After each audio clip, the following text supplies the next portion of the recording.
भगवान की भक्ति की बड़ी विलक्षण महिमा है। इतनी विलक्षण महिमा है भक्ति की, इसको आप लोग आदर्श और अनुकरणीय मत मान लेना, ये हम पहले से सावधान कर देते हैं। उच्च कोटि के जो भक्त हैं उनकी बात कह रहे हैं, भगवान के अनन्य प्रेमी जो भक्त हैं उनकी बात कह रहे हैं। कथनचित कोई दोष भी उनके जीवन में आ जाए तो वह दोष भी उनको संसार के चक्र में डालने वाला नहीं होता, अपितु वह दोष ही भगवान की उपासना का गुण बन जाता है और भगवान उस दोष को ही गुण मान करके रीझ जाते हैं। एक ऐसे भक्त का चरित्र आता है, व्यास जी ब्राह्मण थे, ब्राह्मण कुल में उनका जन्म हुआ था। उन भक्त का नाम था श्री हरिपाल, और भगवत कृपा से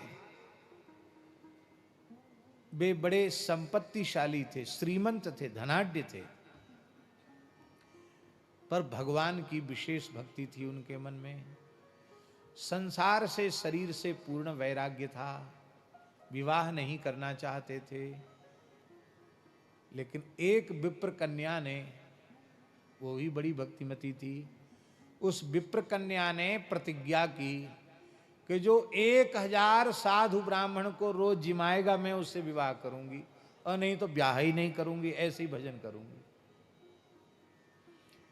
जब हरपाल जी के कान में बात पहुंची तो हरपाल जी के मन में आया, भैया ऐसी कन्या मिले तब तो विवाह किया जा सकता है, क्योंकि वो उसकी प्रतिज्ञा है कि जो 1000 साधु ब्राह्मण रोज जिमावे उससे मैं विवाह करूंगी। तो उन्होंने स्वीकार कर लिया विवाह का प्रस्ताव, वैदिक पद्धति से विवाह हो गया। अब घर में ठाकुर सेवा, संत सेवा, ब्राह्मणों की सेवा, गौ माता की सेवा, अब सेवा के काम में ऐसे तल्लीन हो गए हरपाल जी कि अब कमाते तो कुछ नहीं, खाली खर्च ही खर्च करते। अरे कोई खर्च ही खर्च करे, कमावे कुछ नहीं तो कुबेर का खजाना भी खाली हो जाएगा। उनके पास जितनी संपत्ति थी सब साधु ब्राह्मण की सेवा में, उत्सव महोत्सव में व्यय हो गई, कुछ नहीं रहेगा उनके पास। जमीन जायदाद थी उसको बेचना शुरू किया, उसको बेच बेच के खिलाने लगे। क्यों? उनको फुर्सत ही नहीं थी धन कमाने की।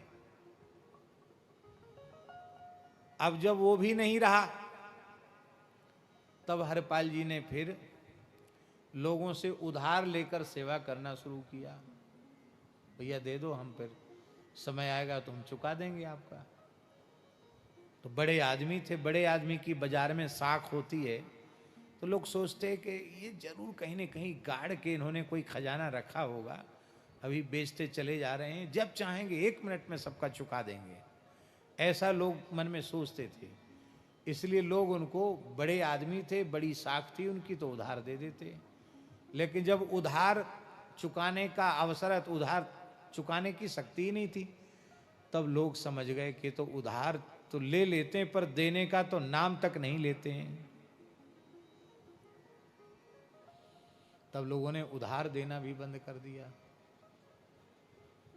पर इन्होंने गौ ब्राह्मण संतों की सेवा बंद नहीं की, वो सेवा करते चले गए। जहां व्यास जी पक्षियों को चुग्गा डालने लग जाओ, धीरे धीरे हजारों पक्षी आने लग जाते हैं।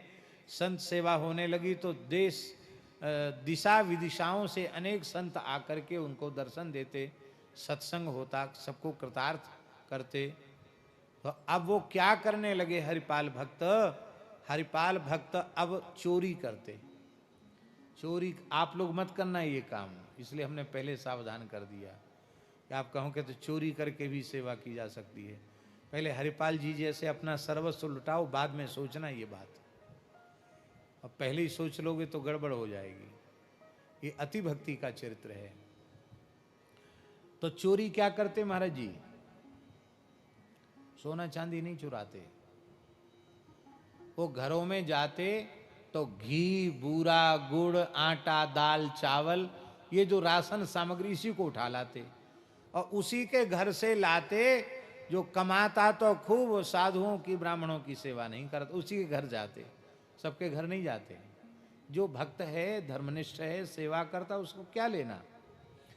एक वैश्य के यहाँ हरिपाल जी पहुंच गए चोरी करने। वो वैश्य भगवान का बड़ा भक्त था। उसके घर में घुसे और आटा, दाल, चावल, घी, बूरा सब अलग अलग रख लिया, उन्होंने बांध लिया चादर में अपनी में, और बांध करके वहां जाने वाले थे। तब तक वो वैश्य की लड़की जग गई। उसने धीरे से अपने पिताजी से कहा, पिताजी लगता है घर में कोई चोर घुसा है, हल्ला मचाओ, लगता है घर में कोई चोरी कर रहा है, वो सब सामान उठा रहा है। तो उस वैश्य ने क्या कहा धीरे से, अरे बेटी चुप हो जा, सो जा। हम तो इसीलिए रोज अपने दरवाजे पर कुंडी भी नहीं लगाते कि कभी महान संत सेवा प्रेमी, साधु सेवा में प्रेम करने वाले भक्त राज हरपाल जी की चरणरज हमारे घर में पड़ जाए। ये चोर नहीं है, ये तो इस नगर के गांव के महान संत श्री हरिपाल विप्र हैं, जो हमारे अन्न चून को साधु सेवा में लगाएंगे। साधु में कहावत है कि जिसका चून उसका पून, साधु को पाप न पून, न पाप न पुण्य, जिसका चून उसका पुण्य।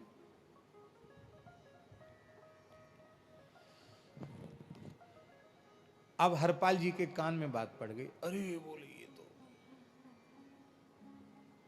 धोखा हो गया, किसी भक्त के घर में आ गए हम। तो अपने गांठ का पिछौरा भी वहीं छोड़ के चले आए। पर वो वैश्य भी कम नहीं था व्यास जी। वो वैश्य सवेरे ही सारा सामान लेकर पहुंच गया। बोले महाराज मेरे मन में बहुत दिन से मनोरथ था कि आपके यहाँ कुछ अन्न चून सेवा में लग जाए। आपका वस्त्र भी है, ये भी है, और कुछ अधिक ले जाकर उसने समर्पित किया। ऐसे सेवा करते थे। एक दिन ठाकुर जी ने परीक्षा ली। जैसे ब्रह्मचारी जी के समाज साथ बड़ी जमात है, ऐसे ही कोई विशिष्ट महापुरुष आए, उनके साथ संतों की बहुत भारी जमात थी। और वो जमात जैसे हरपाल जी के यहाँ पहुंची, हरपाल जी ने सबको साष्टांग प्रणाम किया। आओ आओ महाराज, महाराज विराजो विराजो विराजो।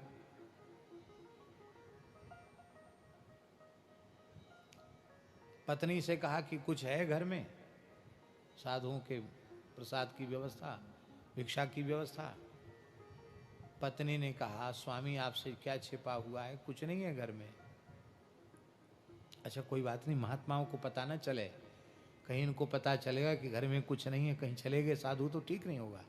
इनको प्रेम से बिठाओ और देख तेरे कान में थोड़ा सा स्वर्ण है, उसी को दे करके और कुछ बाल भोग की व्यवस्था हो जाए, अब बाकी व्यवस्था सब ठाकुर जी करेंगे। तो अब रात तो थी नहीं जो ले आते, दिन था, क्या करें। तो आज मन में सोचा कि दिन दहाड़े ही राहजनी करेंगे। राहजनी जानते हो ना, राहजनी समझते हैं कि नहीं, रास्ते में खड़े होकर किसी को लूट लेंगे। तो हरपाल जी निरंतर भगवान नाम का जप करते हुए बड़े बड़े तिलक धारण करते थे, तुलसी माला, और वो लठ पर अपनी ठोड़ी टिका के खड़े हो गए। और हे द्वारिकाधीश प्रभु, आज संतों की लाज रख दो, आज हमारे मेहमान घर में आए हैं, घर में खाने को कुछ नहीं है, कोई मालदार आदमी भेज दो, एक बार में ही लूट कर सब व्यवस्था हो जाए। तो दूसरा कोई मालदार तो नहीं आया, स्वयं रुक्मिणी जी के साथ द्वारिकाधीश भगवान आ गए। अब द्वारिका में ये बढ़िया से दिखा सकते हैं किसी प्रसंग में। तो जैसे ही ठाकुर जी वहां चलने लगे द्वारकाधीश प्रभु, तो रुक्मिणी जी ने कहा कि प्रभु इतनी हड़बड़ी में इतना सेठ बनकर और इतना हीरा जवाहरात पहन के कहाँ, बढ़िया पगड़ी वगड़ी बांध के, खूब अंगूठियां पहन के, हाथ में क्या होता है वो सोने के कड़ा वगैरह पहन के, कमर में कोंधनी बांध के खूब सोना लाद लिया। भगवान बोले ये सेठ के नाटक में आप कहाँ जा रहे हो। भगवान बोले ये तुम्हारी आदत बहुत खराब है, चलते समय टोकना नहीं चाहिए, टोकने से असगुन हो जाता है, सगुन बिगड़ जाता है। लक्ष्मी जी ने, रुक्मिणी जी ने कहा इतना क्यों नाराज हो रहे हैं, झल्ला रहे हैं हमारे ऊपर। अरे सही सही बताओ कहाँ जा रहे हो इस नाटक में? सेठ बनकर ये किसका, ये सेठ वाला भेष धर के कहाँ नाटक करने जा रहे हो? सांवलिया सेठ बन के तो नाटक आपने किया, अब कौन सा नाटक करने वाले हो? श्री ठाकुर जी के नेत्र भराए, बोले देवी विलंब मत, तुम बातों में मत अटकाओ, मेरा भक्त अधीर होकर मुझे पुकार रहा है। आज मैं उस अकिंचन भक्त का दर्शन करने जा रहा हूं। क्या कहा? दर्शन देने जा रहा हूं नहीं, क्या कहा? मैं अकिंचन भक्त का दर्शन करने जा रहा हूं। रुक्मिणी जी ने कहा तब तो हम जरूर चलेंगे। आपका दर्शन ब्रह्मा देवता करना चाहते हैं और आप जिसका दर्शन करने जा रहे हो उसका दर्शन तो हम जरूर करेंगे। तो भगवान बोले बात मत करो, जल्दी सेठानी बन जाओ और बढ़िया बढ़िया आभूषण धारण कर लेना। माताओं को आभूषणों से बड़ा प्रेम होता है और उनके पतिदेव उनको प्रसन्नता पूर्वक अनुमति और दे दें, फिर तो क्या कहना। लक्ष्मी जी, रुक्मिणी जी तैयारी कर रही थी, अरे भगवान जल्दी जल्दी चलो, जल्दी करो, जल्दी करो। जल्दी जल्दी लक्ष्मी जी ने आभूषण धारण किए, सेठ सेठानी बनकर, और सीधे हरपाल जी के सामने प्रकट हो गए। वो तो आंख मूंद करके भगवान का चिंतन कर रहे थे, जप कर रहे थे। प्रभो आज हमारे घर में मेहमान आए हैं, आपके प्राण प्यारे संत आए हैं, आप लाज रखना, संत भूखे न चले जाएं। तो ठाकुर जी के आभूषणों की आवाज उनके कान झम झम, इतना पहने थे ठाकुर जी। नेत्र खुले, देखो रे बड़ी बड़ी मालदार आदमी है, इतना इन्होंने शरीर पर पहन रखा है तो घर में इनके कितना होगा। तो हरपाल जी ने हाथ जोड़कर कहा भगत जी राम राम। भगवान कुछ नहीं बोले। अरे भगत जी आपने सुना नहीं, जय श्री कृष्ण, जय द्वारिकाधीश। इतना सुनते ही तो ठाकुर जी तो नाटक करने गए, क्रोध में तिलमिला गए। अरे बोले हम खूब समझते हैं, तुम्हारे जैसे ये भक्तों का भेष बनाने वालों ने देश का बेड़ा गर्क किया है। हाँ, दिन भर राम राम करते हो, रात में चोरी करते हो, हम सब जानते हैं। वो तो भगवान तो ठीक ही बोल रहे थे, दिन भर राम राम करते हो, रात में चोरी करते हो। ये तुम्हारे जैसे लोगों पर हम विश्वास नहीं करते हैं, और हम तो ऐसे ढोंगियों को भीख तक नहीं देते हैं। जाओ अपना रास्ता नापो। हरपाल जी ने सोचा मन में कि ये तो बहुत भारी दुष्ट है, ये महाविमुख है, ये भगवान के नाम को सुनकर इसके भीतर आग लग गई। अरे राम राम बड़ा भारी, ऐसा नास्तिक आदमी तो हमने देखा नहीं, इसको तो जरूर लूटना है। तो हरपाल जी बोले कोई बात नहीं भगत जी, मेरी बात से आपको कष्ट हुआ, आप क्षमा करें, मैं आपकी कोई सेवा कर सकता हूँ, सहायता कर सकता हूँ, तो आप मेरे लायक कोई सेवा बताइए।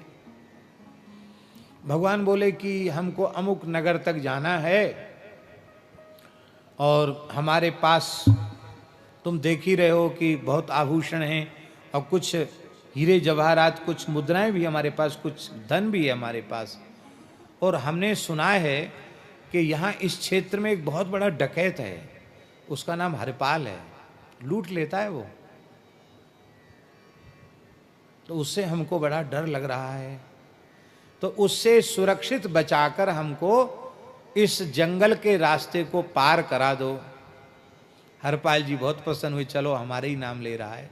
बोले हाँ हाँ है तो वो बहुत ऐसे ही आदमी जो आप कह रहे हैं, आपने ठीक कहा, पर एक बात है, हम आपको वहाँ तक पहुँचाएंगे, आपका कुछ सामान भी उठाएंगे, आपको वहाँ तक पहुँचाएंगे सुरक्षित, तो आप हमको क्या देंगे? बोले तुम जो इच्छा हो सो मांग लो। तो हरपाल जी ने कुछ मांग लिया, कहा देखो हमको मजदूरी पहले दे दो, क्योंकि हमारे घर में कुछ मेहमान हैं जिनसे उनके कुछ प्रसाद की व्यवस्था हो सके। और हरपाल जी को उन्होंने कुछ दिया और उन्होंने घर जाकर दे दिया, सब व्यवस्था हो गई।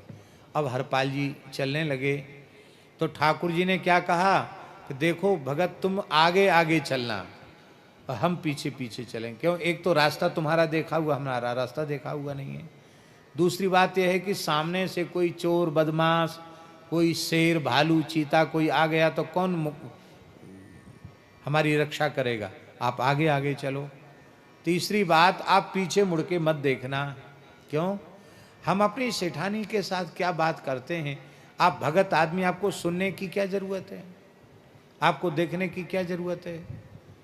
हाँ, बिल्कुल ठीक बात है, हम नहीं देखेंगे।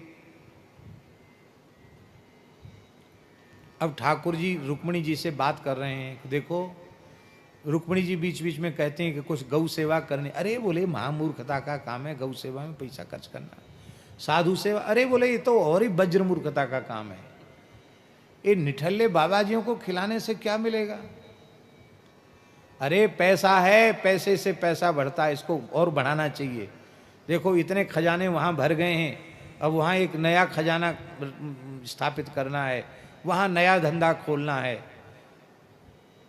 अब रुक्मिणी जी भी भगवान का रुख समझ रही, रुक्मिणी जी सेवा की बात कहती, भगवान उसको फटकारते हैं और ये कान में सुनते हैं, पीछे देखते नहीं, क्यों? शपथ दिला दी है। भगवान ने ऐसा क्यों किया? ऐसा इसलिए किया कि भगवान सोच रहे हैं ऐसा साधु सेवा प्रेमी, ऐसा अकिंचन भक्त, इसकी चरणरज में मस्तक पर लगाऊंगा, ये देखेगा तो मेरी लीला बिगड़ जाएगी। अनुब्रजाम हम नित्यम पूये ये त्यंग्री रेणु ही। अब बातचीत सुन के उनको निश्चय हो गया कि ये मालदार बहुत है, लेकिन आज तक इसने कोई अच्छा काम किया ही नहीं। ऐसे आदमी का धन तो सेवा में लग जाए तो बहुत अच्छा है। तो बीच जंगल में उन्होंने अपना साफा खोला और बिछा दिया रास्ते में, जोर से लठ पटका धरती पर, खबरदार एक पैर यहां से आगे बढ़ाया तो जितना माल पानी ये सब रख दो, यहां सारे आभूषण उतार कर यहां रख दो। भगवान ऐसे ऐसे कांपने लगे। रुक्मिणी जी मन में सोचने लगी कि मधुकैटभ के आगे नहीं थर थर कांपे, हिरण्यकशिपु हिरण्याक्ष के आगे थर थर नहीं कांपे, रावण कुंभकर्ण के आगे थर थर नहीं कांपे, शिशुपाल दंतवक्त्र के आगे, कंस के आगे थर थर नहीं कांपे। ये क्या हो गया इनको? कलयुग में लगता भगवान भी कमजोर हो गए हैं, ये इतना क्यों डर रहे हैं? रुक्मिणी जी की समझ में नहीं आ रहा था। वो अब तक यही नहीं समझी थी कि यही भक्त हैं, पर ठाकुर जी ने सब डरते डरते सब आभूषण उतार दिए। रुक्मिणी जी की ओर कहे, तू क्या कर रही है? रख सब आभूषण। रुक्मिणी जी ने भी सब रख दिए। एक कन्नी अंगुली में एक अंगूठी रह गई। हरपाल जी की नजर पड़ी, बोले ये क्यों रह गई? का ये थोड़ी ऐसी है कि वो निकल नहीं रही उंगली से। क्यों नहीं निकल रही है? हम निकालेंगे तो सब निकल आएगी। अरे नहीं, ऐसे तो उंगली छिल जाएगी, टूटे ही जाएगी उंगली। बोले उंगली छिले चाहे टूटे फिर ठीक हो जाएगी, पर इस अंगूठी को हम नहीं छोड़ सकते, क्योंकि पता नहीं कितने संतों की सेवा इस अंगूठी से हो जाएगी। उस अंगूठी को बलपूर्वक खींचना चाहते थे। रुक्मिणी जी रुष्ट होकर कुछ साप देना चाहती थी, तब तक भगवान द्वारिकाधीश रूप में प्रकट हो गए। बोलो द्वारिकाधीश की। और जब वे द्वारकाधीश हो गए तो रुक्मिणी जी भी अपने स्वरूप में प्रकट हो गई। हरपाल जी फूट फूट कर रोने लगे, प्रभु आप हमारे साथ लीला करने के लिए आपने ही ये नाटक किया। निहिकिंचन एक दास तासु के हरिजन आए, विदित बटो ही रूप भये, हरि आप लुटाए। नाभाजी कह रहे हैं भगवान लुट गए। भगवान ने कहा आप जैसे भक्त तो हमको लूट ही लेते हैं, हम तो खुद लूटने आए थे। बहुत अच्छा हुआ, और अब ये संपत्ति आप अपने घर ले जाओ। अब अक्षय होकर यह धन आपके यहाँ रहेगा। चाहे जितनी गौओं को खिलाओ, चाहे जितने ब्राह्मणों की सेवा करो, चाहे जितने साधुओं की सेवा करो, अब तुम्हारे यहाँ संपत्ति का कभी अभाव नहीं होगा, ले जाओ इसको। हरपाल जी बोले कि हमको लोग कितना मूर्ख कहेंगे कि ठाकुर जी को तो जंगल में छोड़ आया और धन ले आया, और भगवान आज जो आपका हमें दर्शन हुआ है इसके मूल में मेरी पत्नी का योगदान है। उसकी साधु सेवा में भावना न होती तो आज आपका दर्शन हमें कैसे होता। हम यहाँ से लौट के जाएंगे और धन देंगे, और वो पूछेगी कहाँ से लाए, तो सारी बात बतावेंगे, और जब सारी बात बतावेंगे तो वह बड़ी दुखी होगी कि बताओ हमको दर्शन भगवान का नहीं हुआ। तो आप कृपा करें, आप मेरी पत्नी को भी दर्शन देकर कृतार्थ करें।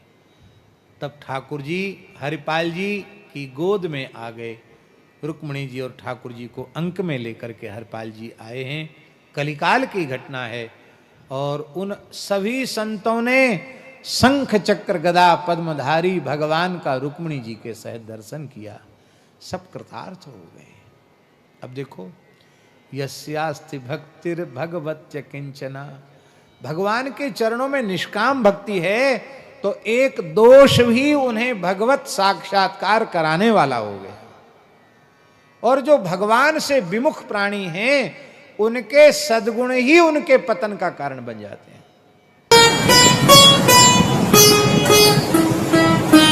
श्री सीताराम प्रतिदिन सत्संग एवं दर्शन के लिए श्री महाराज जी के ऑफिशियल चैनल को जरूर सब्सक्राइब करें।